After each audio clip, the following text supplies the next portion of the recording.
Your landlord might be breaking the law right now. Maybe they let themselves into your apartment while you were at work. Maybe they're threatening to shut off your heat because rent is 3 days late. Maybe they kept your entire security deposit and called it cleaning fees. Here's the truth nobody tells you when you sign a lease. The moment you move in, you have more legal power than most landlords want you to know about. Federal law, state law, and basic human decency all say the same thing. A lease is not a license to control your life. I'm Advocate Max, and on this channel, we break down the law so it actually makes sense. No jargon, no 8-hour law school lecture, just what you need to know to protect yourself. Today, we're covering the 10 most common things landlords do that are flat out illegal. From unannounced visits, to changing your locks, to discrimination that's still happening in 2024. And stick around, because at the end, I'm giving you the exact script, the exact words to say or write when your landlord crosses the line. This is the video every renter needs to watch before they get taken advantage of, not after. Let's begin. Number 1, and this is the one that violates your privacy the fastest. Your landlord entering your home without proper notice. Picture this. You come home from a long shift, and something feels off. A lamp's been moved. Your closet door is open, and you realize your landlord let himself in. Again, no call, no text, no warning. Here's what the law actually says. In most states, a landlord must give you written notice, typically 24 to 48 hours, before entering your home for repairs, inspections, or showings. Not a note taped to the door 5 minutes before. Not a text while they're already standing in your kitchen. Real advance notice, in writing. There is one exception, and only one that really matters. A genuine emergency. Fire, gas leak, flooding, a burst pipe actively damaging the unit. In those situations, yes, they can enter immediately to protect life and property. That's it. That's the whole exception. What they cannot do is use a spare key to just check on things whenever they feel like it. They cannot enter because they're in the neighborhood. They cannot bring potential buyers through without telling you first. Your rented apartment is legally your home while your lease is active, and that means you have a reasonable expectation of privacy, protected by law. So what do you do if this happens to you? Document it immediately. The date, the time, what you noticed was different. Send your landlord a written notice. Email is perfect because it's time-stamped, reminding them of the legal notice requirement in your state. If it keeps happening, you may have grounds for a harassment claim, and in serious or repeated cases, this can even support breaking your lease without penalty. Your home is not their open-door policy. Number 2 is one of the cruelest tactics out there, and it's illegal in all 50 states, no exceptions. Shutting off your utilities to force you out. You're behind on rent, stressful enough already. Then, one day, the electricity just stops. Or the water. Or the heat in the middle of winter. Your landlord didn't file for eviction. They didn't go to court. They just flipped a switch and decided to make your life unbearable until you leave on your own. This has a name in the law. Constructive eviction. And it is treated very seriously. Because it's landlords trying to bypass the legal eviction process entirely. A process that exists specifically to protect tenants from exactly this kind of abuse. The penalties are real and they add up fast. In California, landlords can be forced to pay you damages of up to $100 per day the utilities are off. In Minnesota, courts can award triple damages. Many states also allow you to get a court order forcing immediate restoration of service, sometimes within 24 hours of filing. Here's the part that surprises people most. Even if you genuinely owe back rent, this does not give your landlord permission to cut your utilities. Owing money is a separate legal issue that has to go through the courts. Cutting your power is a criminal and civil violation. Full stop. If this happens to you, call your utility company first to confirm the landlord requested the shutoff, rather than a billing issue. Then contact your local housing authority or tenant rights hotline immediately. Many cities have emergency same-day intervention for exactly this. and keep every text, every voicemail, every threat in writing. That evidence is your leverage. Number 3 might be the most gut-wrenching one on this list. You come home and your key doesn't work. Your landlord changed the locks. Everything you own is on the other side of that door, and you're standing outside your own home. This is called self-help eviction, and here's the key thing to understand. It is illegal in nearly every state in the country, regardless of why the landlord thinks they're justified. Owe rent? Doesn't matter. Lease technically expired? Still doesn't matter. There is exactly one legal way to remove a tenant from a property, and that is through the court system. An eviction filing, a hearing, a judgment, and finally a sheriff or law enforcement officer physically present to enforce it. A landlord changing your locks, removing your front door, piling your belongings outside, or blocking your entry some other way? None of that is a shortcut. It's a crime. Let's make this concrete. In New Jersey, this is classified as a disorderly persons offense, which carries penalties of up to 6 months in jail and real fines. Other states impose steep civil penalties on top of criminal charges. Plus, they can be ordered to let you back in immediately. Remember this rule, and it will serve you for life.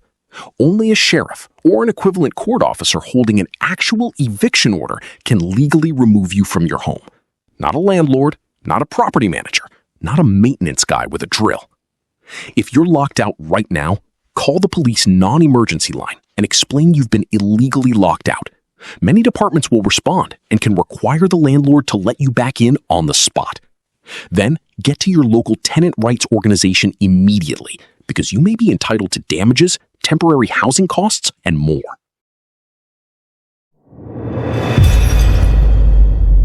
Number 4 is the one almost every renter has experienced in some form. The Security Deposit Disappearing Act. You move out. You cleaned. You patched the nail holes. Weeks later, you get a letter. Deposit withheld. Cleaning fees, repainting, carpet replacement. Suddenly, your $1,200 deposit is gone, and you're left wondering what you actually did wrong. Here's the legal distinction that matters more than anything else. Normal wear and tear is not damage. Faded paint from sunlight over 2 years? Normal wear. Slightly worn carpet in a high-traffic hallway? Normal wear. A few small nail holes from hanging pictures? Normal wear. Landlords are legally prohibited from charging you to fix things that simply happened from ordinary living. What can they charge for? Actual damage, a shattered window, deep stains from a spill never cleaned up, a hole punched in the drywall. There's a real difference between this apartment aged normally and this apartment was damaged. Most states also require your landlord to send you an itemized list of every single deduction with receipts or estimates within a strict window, typically 14 to 30 days after you move out. If they blow past that deadline or fail to itemize at all, many states say they forfeit the right to keep any of it. And here's the part that should make bad landlords nervous. Several states allow tenants to sue for 2 to 3 times the wrongfully withheld amount, plus court costs if the landlord acted in bad faith. So before you move out, take time-stamped photos and videos of every room, every wall, every appliance. Send your forwarding address in writing. And if the deductions look padded or vague, request an itemized breakdown in writing. That single request has gotten thousands of renters their money back. Number 5 is sneaky, because it doesn't always look like retaliation on the surface. You report a broken heater to the city. You ask for repairs in writing. Maybe you join other tenants, forming a tenants union. And suddenly, your rent goes up. Or your landlord stops answering maintenance requests, or you get a surprise notice that your lease won't be renewed. The timing is not a coincidence, and the law knows it. This is called retaliatory eviction, and in the vast majority of states, it is explicitly illegal. If you exercise a legal right, reporting code violations, requesting habitability repairs, joining a tenant organization, or even testifying against your landlord in a housing case, your landlord cannot punish you for it. That means no rent increases timed right after your complaint, no sudden inspections meant to intimidate you, no non-renewal notices that just happen to arrive 2 weeks after you called the health department. Many states actually build in a presumption of retaliation. If your landlord takes negative action against you within a certain window, commonly 90 days to 6 months after you exercised a protected right, the burden shifts to them to prove it wasn't retaliatory. That's a powerful legal tool, and most tenants don't even know it exists. Here's your move if you sense retaliation happening. Keep a clear timeline. Note the exact date you filed your complaint or repair request, and the exact date anything negative happened afterward. That timeline, in writing, is often all it takes to shut down a retaliation claim in your favor, because judges take this pattern very seriously. Standing up for a habitable home should never cost you your home. Quick pause. If this is news to you, hit that like button right now, because knowing this stuff is genuinely how you avoid losing thousands of dollars. And subscribe, because Advocate Max drops a new Know Your Rights breakdown every single week. Okay, we're halfway through, but honestly, the next one is the violation most landlords hope you never find out about. Let's keep going. Number 6. Your landlord ignoring essential repairs. Your heat's been broken for 3 weeks in winter, or there's a mold problem creeping up the bathroom wall, or the front door lock is busted and doesn't latch. You've called, you've texted, you've emailed. Silence. Or excuses. Every landlord in every state has a legal duty called the Warranty of Habitability. It means the property has to be genuinely livable. Working plumbing, functioning heat, safe electrical systems, structural integrity, and reasonable pest control. This isn't optional, and it isn't something they can waive in a lease clause either. Courts routinely throw out as-is clauses that try to sign away basic habitability. Now here's where it gets powerful for you. In many states, if a landlord fails to make essential repairs after proper written notice, tenants gain what's called repair and deduct rights, meaning you can pay for the repair yourself within reasonable cost limits and legally deduct it from your rent. Other states allow you to withhold rent entirely, sometimes by paying it into an escrow account, until repairs are made. But, and this matters a lot, these rights almost always require you to follow a specific process. Written notice to your landlord, giving them a reasonable time to fix it, usually somewhere around 14 to 30 days, depending on the severity and your state. Skip that step, and you could lose the protection and even risk your own eviction for non-payment. So document everything. Photos, videos, dated written requests, and every non-response. That paper trail is what turns "my landlord ignores me" into "my landlord is now legally required to act," or pay for it. Number 7 is federal law, and it applies to every single state in the country. Discrimination. Under the Fair Housing Act, a landlord cannot refuse to rent to you, charge you more, or treat you differently because of your race, color, national origin, religion, sex, which explicitly includes gender identity and sexual orientation under current federal guidance, familial status, meaning you have kids, or disability. Let's talk about how this shows up in real life, because it's rarely as obvious as a landlord saying the quiet part out loud.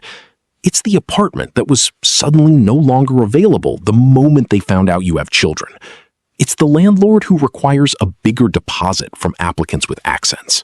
It's the property that claims no pets, but refuses a legitimate service animal or emotional support animal for a tenant with a documented disability, which, by the way, is also illegal. Service animals are not pets under fair housing law, and landlords generally cannot charge pet fees or deposits for them either. And here's one people don't expect. A landlord asking about your immigration status during the rental process is, in most circumstances, both unnecessary and legally risky for them. Your ability to pay rent and meet lease terms is what matters, not your immigration status. If you believe you've experienced discrimination, you can file a complaint directly with the U.S. Department of Housing and Urban Development, HUD, completely free. And many states have their own fair housing agencies that investigate in parallel. These complaints can lead to real financial penalties against the landlord, and in some cases, compensation for you. Document exactly what was said, who said it, and when. That record is often the entire case. Number 8. Your rent going up without any real warning. You open your mailbox, or worse, you just get a text saying rent is increasing next month. No formal letter, no lead time, just pay more starting now. Here's the rule. Landlords generally must provide written notice, typically 30 to 60 days in advance, depending on your state and how long you've lived there, before a rent increase takes effect. A verbal notice, someone just telling you in the hallway, is not legally valid in the vast majority of jurisdictions. If it's not in writing with proper timing, it doesn't count. Also crucial, if you're in a fixed-term lease, your rent cannot be raised mid-lease unless your lease specifically allows it. The rent you agreed to is locked in until that lease term ends. That's the entire point of signing a fixed term in the first place. In cities and states with rent control or rent stabilization laws, there are hard caps on how much your rent can legally increase per year, often tied to a percentage or a formula set by local rent boards. Landlords who exceed that cap are violating the law, full stop, regardless of what they put in a notice. And one more thing worth repeating from earlier, a rent increase used as punishment for a complaint or repair request is retaliatory and illegal, even if the notice period itself was technically followed. If you get a rent increase notice, check the date it was delivered against your state's required notice period. Check your lease for a midterm increase clause, and if you're in a rent-controlled area, verify the increase against the published cap. A notice that fails any of these tests may not be enforceable at all. Number 9. A landlord throwing your belongings out on the curb. Maybe you're behind on rent. Maybe there's tension.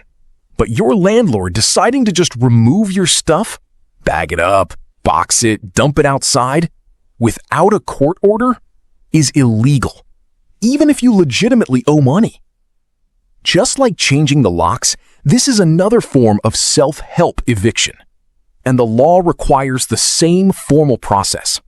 A court filing, a hearing, a judgment. And only then, if the court rules in the landlord's favor, a scheduled, supervised move-out, typically carried out or overseen by a sheriff.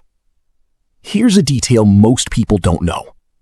Even after a legal, court-ordered eviction takes place, many states still require the landlord to store your remaining belongings for a set period, commonly 15 to 18 days, giving you a real window to retrieve your things, sometimes for a reasonable storage fee, before the property can be discarded or sold. California takes this even further, requiring landlords to send written notice about abandoned property and give tenants a specific time frame to respond and reclaim it before it's legally disposed of. Skipping that notice can expose the landlord to real liability for the value of what they threw away. If your belongings are removed without any court process at all, this is a strong civil claim, and depending on your state, potentially a criminal one too. Photograph what's left. Get witness statements from neighbors if you can, and contact a tenant attorney or legal aid office immediately. Replacement value claims for improperly disposed belongings can add up to real money, and courts do take this seriously. And number 10, the one that quietly drains renters every single month, excessive or illegal late fees. Rent's due the 1st. It's the 4th, and suddenly you owe an extra $150 in late fees. Then it compounds. Then there's a processing fee on the late fee. Before you know it, a $100 shortfall has ballooned into hundreds of dollars in penalties. The law puts real limits on this. Late fees must be reasonable, generally meaning proportional to the actual rent amount, not an arbitrary punishment designed to profit off tenants who are struggling. Many states cap late fees as a percentage of monthly rent, commonly somewhere around 5%, though the exact number varies. Most states also require a grace period, typically 3 to 5 days, before any late fee can be charged at all. Rent paid on day 2, when your grace period is 5 days, no fee is legally owed, no matter what a landlord claims. Critically, the late fee amount and structure must be clearly specified in your signed lease. A landlord cannot invent a new fee after the fact or increase it whenever they feel like it.